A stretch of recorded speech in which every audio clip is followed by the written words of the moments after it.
أعوذ بالله من الشيطان الرجيم. بسم الله الرحمن الرحيم. سورة البقرہ صفحہ نمبر 24، آیت نمبر 172، آخر سے دوسری سطر۔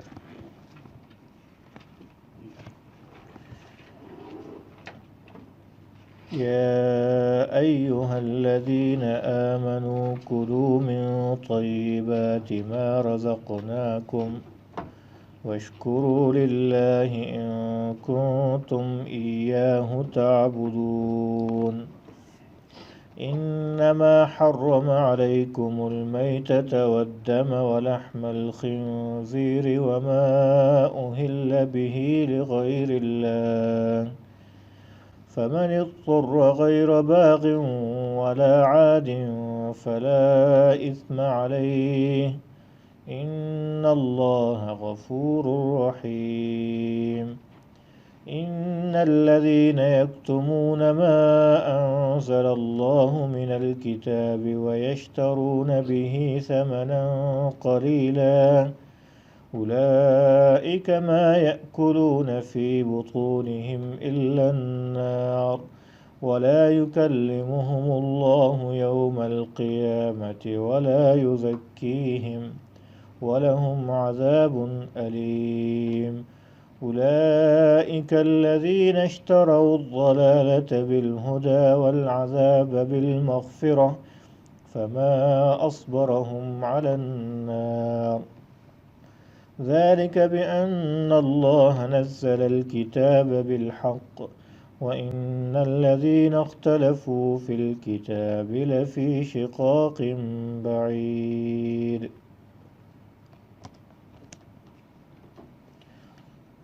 اس سے پچھلی آیات میں اللہ تبارک و تعالی نے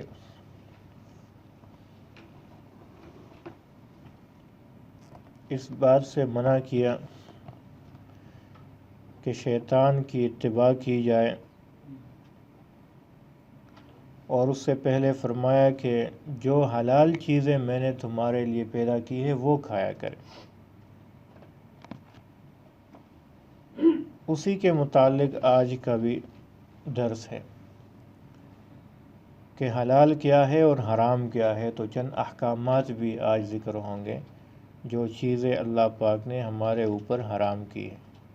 اللہ تعالیٰ ارشاد فرماتے ہیں، یا ایہا الذین آمنو، اے ایمان والو، کلو کھائیے آپ لوگ، کھاؤ، من طیبات ان پاکیزہ چیزوں میں سے، ما رزقناکم جو دی ہے ہم نے تم کو، واشکروا للہ اور شکر ادا کرو اللہ کی، ان کنتم ایاہ تعبدون، ان کنتم اگر ہو تم سب، ایاہ تعبدون اسی کی عبادت کرنے والے، اسی کی اگر عبادت کرتے ہو تو شکر بھی ادا کرو۔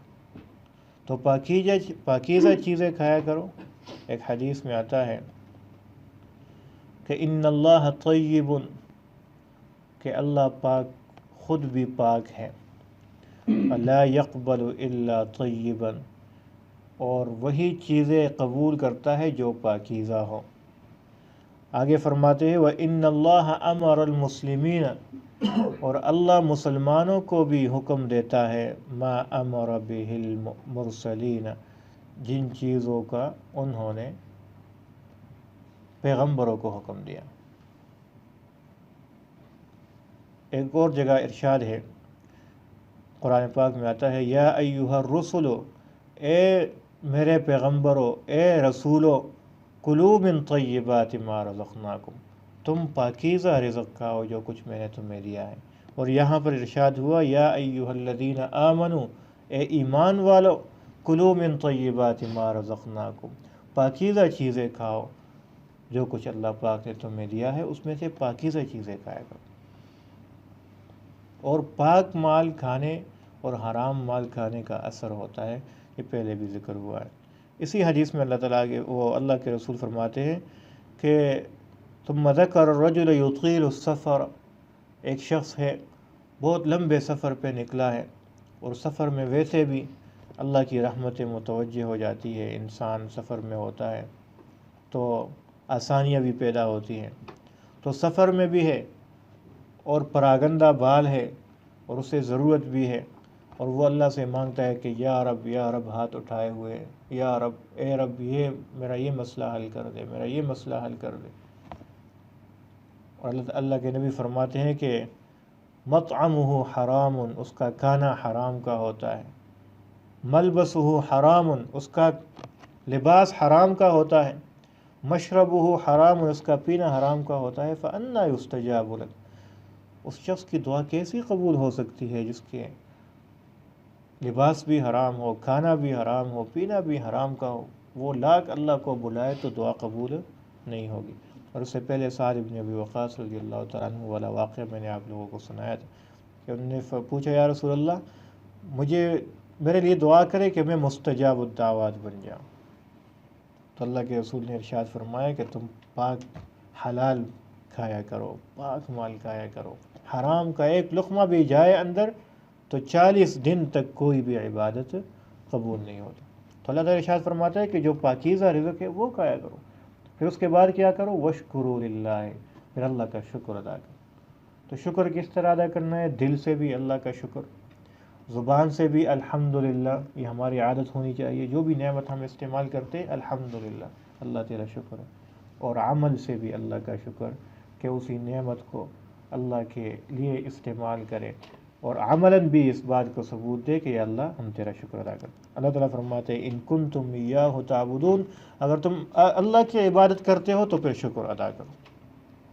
ایک اور حدیث میں ہے اللہ تعالیٰ فرماتے ہیں یقول اللہ تعالی کہ یہ جنات اور انسان اور یہ سب چیزوں کا معاملہ ہمارا ایسا ہے، اخلق و یعبد غیری، پیدا میں کرتا ہوں اور میرے سوا کسی اور کی عبادت کرتے ہیں یہ لوگ۔ عجیب ہے، پیدا میں کرتا ہوں، عبادت یہ کسی اور کی کرتے ہیں۔ ارزق و یشکر غیری، رزق میں دیتا ہوں اور یہ شکر کسی اور کا ادا کرتا ہے، کسی اور کی صفات بیان کرتا ہے، اور رزق کون دیتا ہے؟ اللہ دیتا ہے۔ چاہیے تو یہ تھا کہ جو اللہ رزق دیتا ہے تو اللہ کی تعریف بیان کرے، اللہ پیدا کرتا ہے تو اسی کے سامنے جھکے اور عبادت کرے۔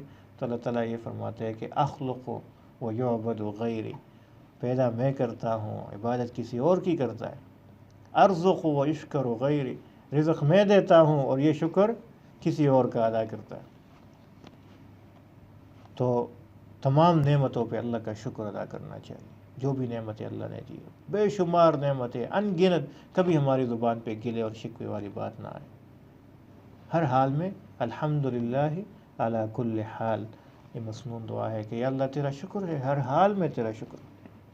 آگے اللہ تعالیٰ فرماتے انما حرم، بے شک اللہ نے حرام کیا ہے، علیکم تمہارے اوپر، المیتۃ مردار کو، والدم اور خون کو، ولحم الخنزیر اور خنزیر کے گوشت کو، وما اہل بہ لغیر اللہ اور اس چیز کو جس پہ نام لیا جاتا ہے اللہ کے سوا، غیر اللہ کا کسی اور کا نام کی ذبح کیا جاتا ہے۔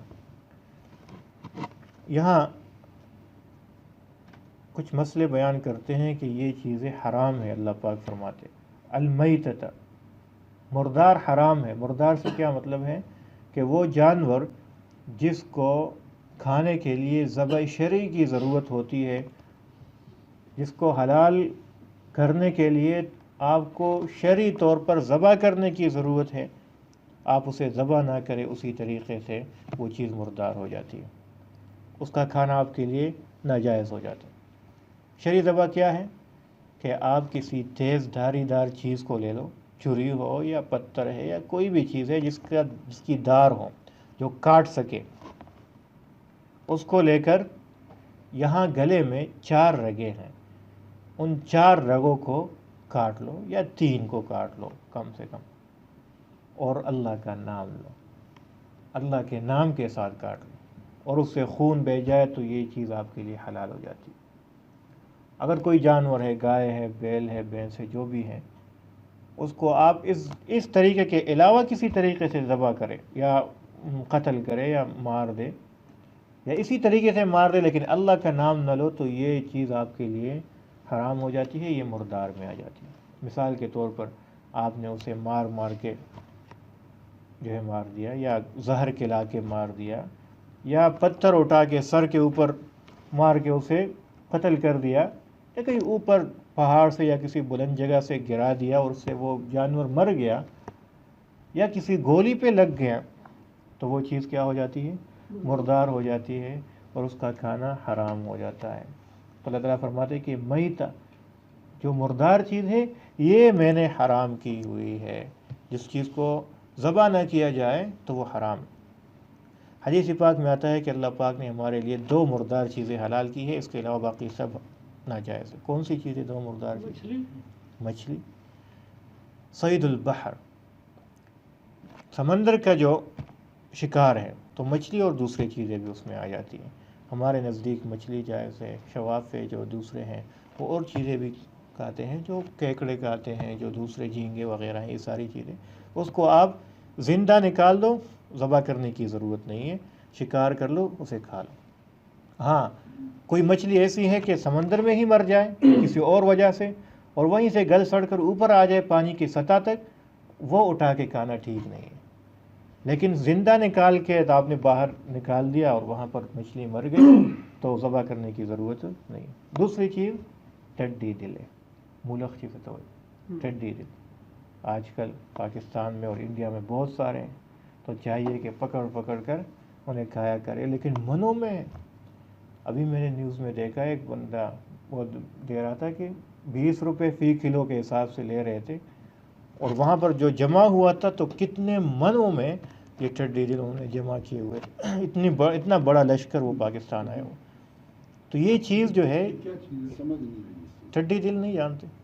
ٹڈی جو فصلوں کو کھاتا ہے، آج کل جو لشکر لے گیا وہ بھی حلال ہے، اس کا کھانا بھی ٹھیک ہے، اور اس کو بھی ذبح کرنے کی ضرورت نہیں ہے۔ ایسا نہیں ہے کہ اس کو ذبح کر لو، بلکہ اس کا کھانا ٹھیک ہے۔ تو یہ مردار جو ہے یہ چیزیں صحیح ہے، اس کے علاوہ باقی جو ہے وہ ٹھیک نہیں۔ ایک مسئلہ یہاں پر اور بھی سمجھنا چاہیے کہ جو ہم شکار کرتے ہیں، شکار میں بھی یہ مسئلہ ہے کہ اگر شکار آپ ایسا کوئی جانور ہے جو قابو میں نہیں آتا اور آپ نے دور سے اسے مارنا ہے، تو بسم اللہ کہہ کر کوئی تیر مار دیا، ایسی چیز جو دھاری دار ہوں، جو اسے دباؤ کے وجہ سے زخمی نہ کرے بلکہ چیر دے، چیرنے کا آلہ ہو، تیر ہے، یا آج کل کوئی گولی شولی اس طرح اگر ہو جو تیز دار ہو نا اس کا، تو اس پہ لگ جائے اور بسم اللہ آپ نے کہہ دیا تو وہ بھی آپ کے لیے حلال ہو جاتا ہے۔ لیکن اگر اس کی وجہ سے نہیں بلکہ دباؤ کی وجہ سے گولی جو عام گولی ہے اس پہ مار دے آپ، تو وہ کاٹتی نہیں ہے بلکہ وہ دباؤ کی وجہ سے اسے زخمی کرتی ہے، تو وہ چیز پھر حلال نہیں ہوتی۔ تو میں نے بتایا کہ اس میں شرط یہ ہے کہ وہ تیز دھاری دار چیز ہو تاکہ اسے کاٹے۔ اس کے علاوہ چیزیں مردار ہے۔ دوسری چیز والدم، اللہ فرماتے ہیں خون حرام ہے۔ خون سے کیا مراد ہے؟ خون وہ خون ہے جو بہتا خون ہو۔ جب آپ جانور کو ذبح کرتے ہیں اس سے خون بہتا ہے، یہ جو بہتا ہوا خون ہے دم مسفوح اسے کہتے ہیں، یہ حرام ہے۔ اس کا کھانا بھی حرام ہے، پینا بھی حرام ہے، اس کو استعمال کرنا بھی حرام ہے۔ اچھا، دوسری بات، ایک چیز حرام ہے تو اس کی خرید و فروخت بھی حرام ہے۔ تو مردار اگر کہیں پہ ہے اور آپ کہتے ہو کھا تو نہیں سکتے، چلو اسے بیچ دیتے ہیں، تو بیچنا بھی حرام ہے۔ اس کا گوشت وغیرہ دوسری چیزوں اس سے کسی دوسری طرح نفع اٹھانا وہ بھی حرام ہے۔ اس کے اجزاء کسی چیز میں شامل ہو جائے وہ چیز بھی ساتھ کیا ہو جاتی ہے؟ حرام ہو جاتی ہے۔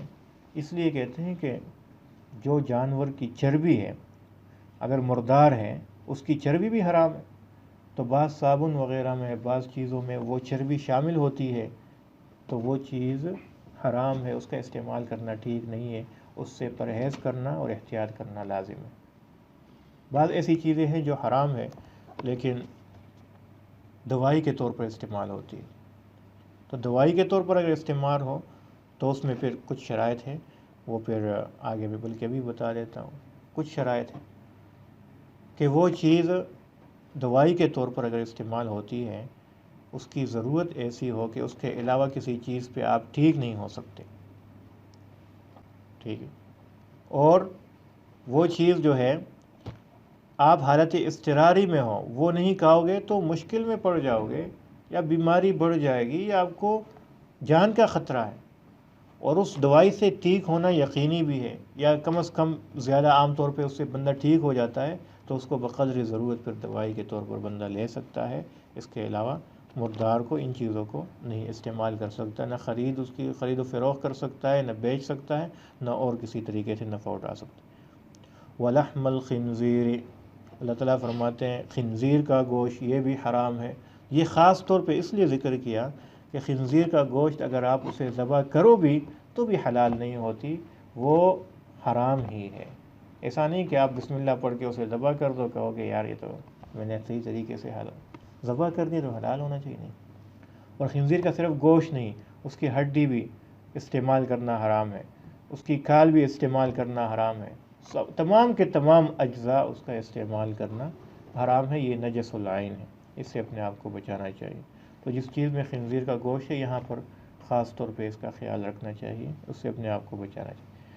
وما اہل بہ لغیر اللہ، اور وہ چیز جو غیر اللہ کے نام پر ذبح ہوتی ہے، اس کی کئی صورتیں۔ ایک صورت یہ ہے کہ آپ کسی چیز کو ذبح کرتے ہو اور اس پر کسی اور چیز کا یا کسی اور شخص کا نام لیتے ہو کہ اس کے نام پہ یا بت کے نام پہ یا کسی ولی کے نام پہ کسی پیغمبر کے نام پہ، وہ حرام ہو جاتا ہے۔ دوسرا، نام تو اللہ کو کھا لو کہ اللہ کے نام پہ میں ذبح کرتا ہوں، لیکن میں اس لیے ذبح کرتا ہوں تاکہ میں کسی بزرگ کی یا کسی نبی کی یا کسی بت کے قریب میں ہو جاؤں، یہ بھی ٹھیک نہیں ہے، اس کا کھانا بھی ٹھیک نہیں۔ تیسری چیز، بعض جو پہلے بھی وہ بات گزر چکی ہے کہ کچھ جو ہے مشرکین اس وقت ایسا کرتے تھے، کسی جانور کا کان کاٹ کے، اس کی ناک کاٹ کے، اس کو کوئی نشانی لگا کے اسے چھوڑ دیتے تھے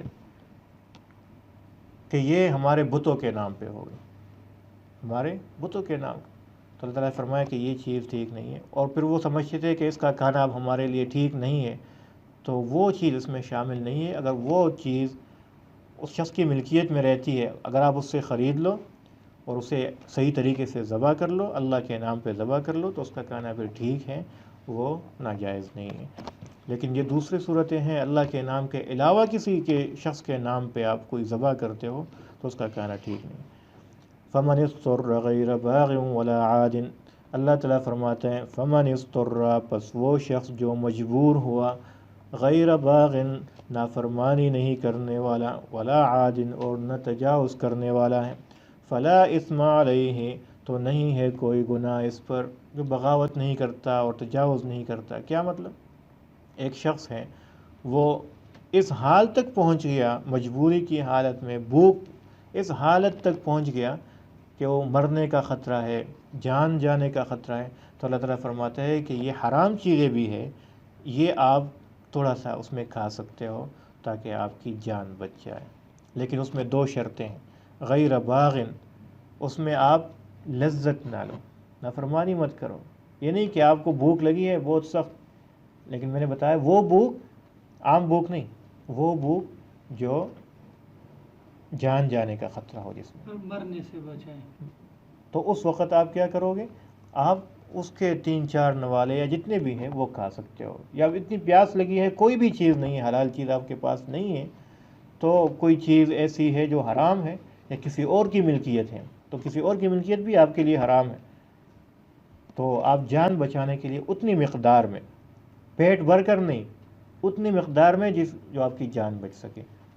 لذت بھی اس میں مطلوب نہ ہو کہ آپ لذت لو، مزے لینے کے لیے اس کو پیو یا کھاؤ، اور اس کے لیے بھی نہیں کہ آپ پیٹ بھرو اور خوب اس سے مزے لو، نہیں، اس کے لیے نہیں، بلکہ جان بچانے کے لیے اسی مقدر آپ اسے کھا سکتے ہو۔ اللہ تعالیٰ فرماتے ہیں فلا اثم علیہ، نہیں ہے کوئی گناہ اس پر، کوئی گناہ اس پر نہیں اگر وہ حرام چیز کا ہے۔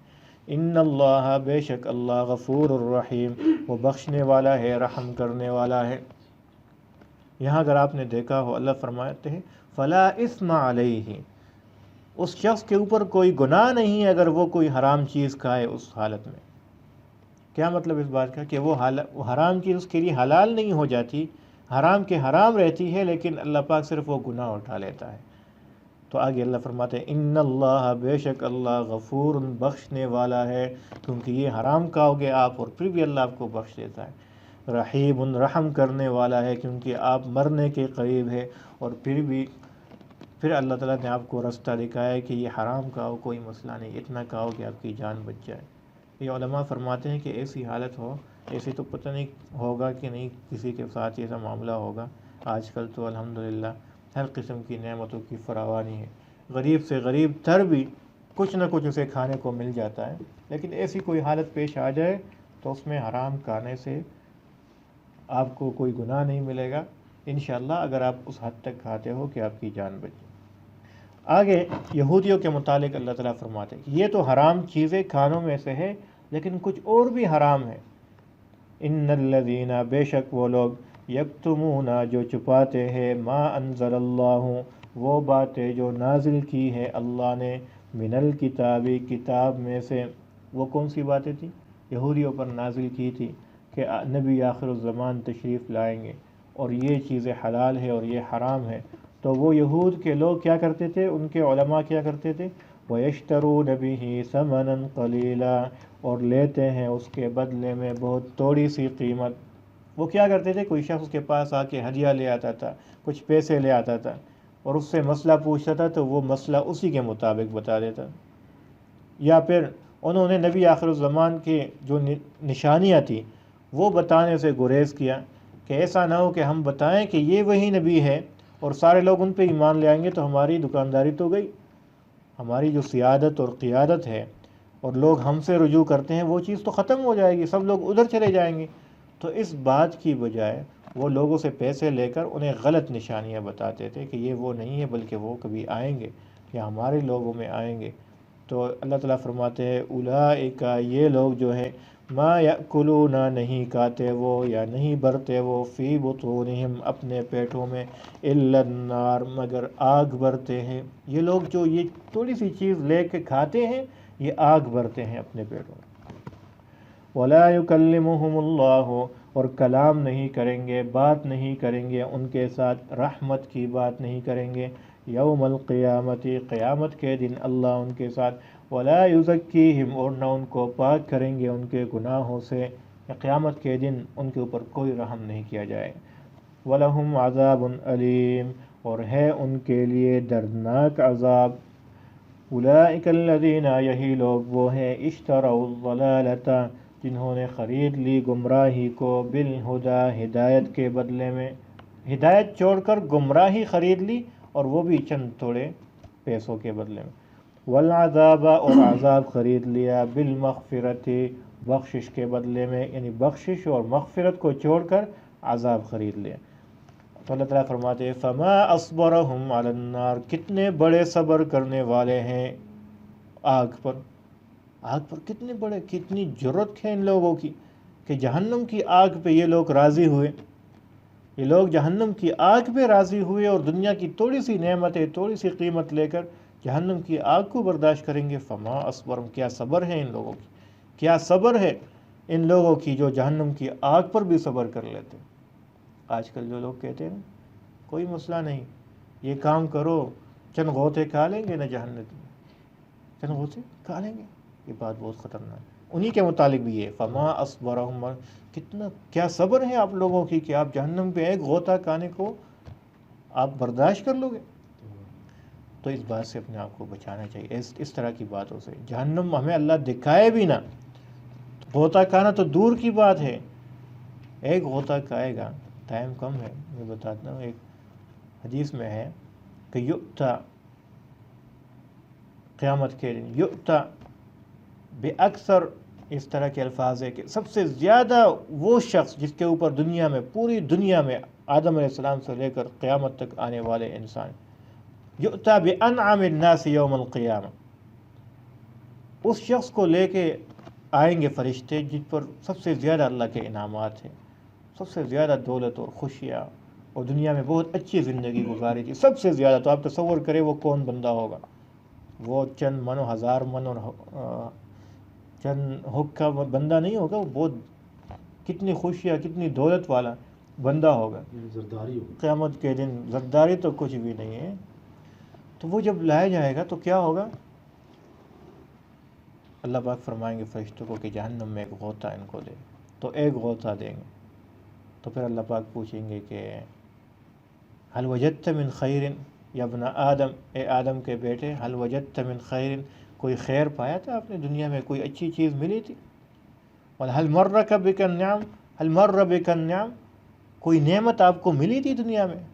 تو کہے گا لا واللہ یا اللہ کی قسم یا اللہ، کچھ بھی نہیں دیکھا تھا، مجھے تو کوئی نعمت ملی ہی نہیں تھی، کبھی خوشی دیکھی ہی نہیں تھی۔ ایک غوطہ کھانے کی وجہ سے وہ ساری خوشیاں بھول جائے گا۔ تو جہنم کی آگ پہ صبر کرنا، اسے برداشت کرنا، یہ برداشت سے باہر ہے، اسے اللہ کی پناہ مانگنی چاہیے۔ تو اس طرح کے الفاظ سے، باتوں سے، مذاق میں بھی اپنے آپ کو بچانا چاہیے۔ اللہ تعالیٰ فرماتے ہیں ذالک، اسی یہ بات بِأَنَّ اللَّهَ کہ بے شک اللہ نے نزل الکتاب نازل کی ہے کتاب کو، بالحق حق کے ساتھ، کتاب کو حق کے ساتھ نازل کیا۔ وَإِنَّ الَّذِينَ اخْتَلَفُوا، اور بے شک وہ لوگ اختلفوا جنہوں نے اختلاف کیا، فی الکتاب کتاب میں، لفی شقاق بعید، وہ ہے شقاق ضد میں اور خلاف میں، بعید بہت دور تک جانے والے۔ تو یہ چیز بہت دور جانے والے ضد میں ہے۔ تو یہ لوگ کتاب، حق کتاب کے نازل ہونے کے بعد بھی ایسا کرتے ہیں، ان کا یہ انجام ہے۔ اللہ پاک ہم سب کی حفاظت کرے۔ ترجمہ دیکھیں۔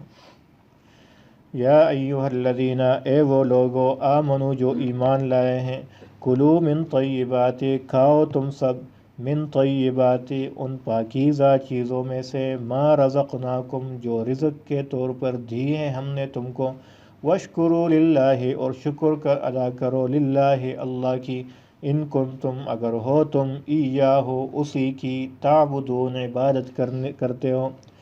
انما حرم بے شک حرام کیا ہے اس نے، علیکم تمہارے اوپر، المیتۃ مردار کو، والدم اور خون کو، ولحم الخنزیر اور خنزیر کے گوشت کو، وما اہل بہ اور وہ جو جس پہ نام لیا جاتا ہے، لغیر اللہ اللہ کے سوا کسی اور کا، فمن اضطر پس وہ شخص جو مجبور ہوا، غیر باغ حد سے بغاوت نہیں کرتا، نافرمانی نہیں کرتا، ولا عاد اور نہ تجاوز کرتا ہے حد سے، فلا اثم علیہ پس نہیں ہے کوئی گناہ اس پر، ان اللہ بے شک اللہ غفور الرحیم بخشنے والا اور رحم کرنے والا ہے۔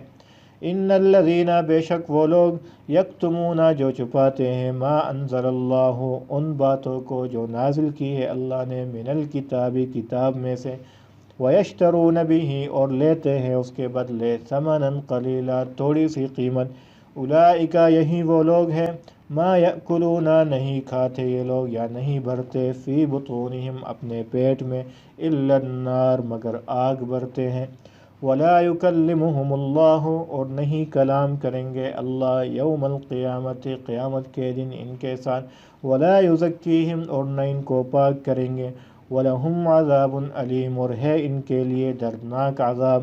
اولئک الذین یہی وہ لوگ ہیں، اشتروا الضلالۃ جنہوں نے خرید لی گمراہی کو، بالہدیٰ ہدایت کے بدلے میں، والعذاب اور عذاب کو خرید لیا، بالمغفرۃ مغفرت کے بدلے میں، فما اصبرہم علی النار پس کیا صبر ہے ان لوگوں کا جہنم کے آگ پر، ذالک یہی لوگ، یہ بات، بأن اللہ کہ بے شک اللہ نے، نزل الکتاب نازل کی ہے کتاب کو، بالحق حق کے ساتھ، وَإِنَّ الَّذِينَ اور بے شک وہ لوگ، اختلفوا فی الکتاب جنہوں نے اختلاف کیا، فی الکتاب کتاب میں، لفی شقاق بعید ہیں وہ شقاق ضد میں، بعید دور تک جانے والے۔ صدق اللہ العظیم۔